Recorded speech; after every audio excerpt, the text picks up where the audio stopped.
আমি ছোটদা। আমি দীর্ঘ ৭ বছর লড়াই করে যাচ্ছি গরিব বাচ্চাদের পড়াশুনো, কিছু খাবার, স্বাস্থ্যর ব্যাপারে। আমার নিজস্ব ক্ষমতা থেকে, নিজস্ব পার্লার উপার্জন থেকে। রিসেন্টলি বিকেলে টিফিন দেয়া থেকে মানুষে ভেবেছে যে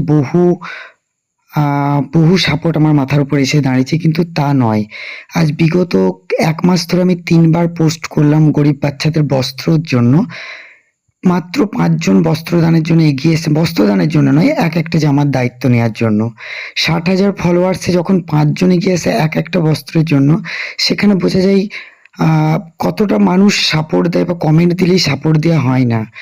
কর্মের কাজে বোঝা যায় কতটা সাপোর্ট। তা আমি জানি আমার লড়াই কতটা। চোখের জল, মাথার ঘাম ফেলে, নিজের টেনশন নিয়ে, শরীরের দুর্দশা করে, হয়তো কেউ দায়িত্ব দেয়নি, লোক বলতেই পারে যে তাদের ফ্যামিলি আছে, কিন্তু তাদের ফ্যামিলি সেই ততটা পারে না।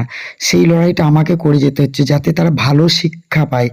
একদিনের দায়িত্ব, একদিনের বস্ত্রদান করে, পোস্ট করে একদিনের নাম কামিয়ে নিতে চাই না। আমি চাই সারা বছর তাদেরকে শিক্ষায় শিক্ষিত করে একটা নতুন জীবন দিতে। সবাই পাশে দাঁড়ান। আর আপনাদের যদি মনে হয় বাচ্চাদের বস্ত্রদানের জন্য সাহায্য করতে চাই, শুধু কমেন্ট নয়, তাই দয়া করে সবাই এগিয়ে আসুন, পাশে দাঁড়ান, সাহায্য করুন। আপনার বাচ্চার সাথে এই বাচ্চাগুলোও যেন নতুন বস্ত্র পায়।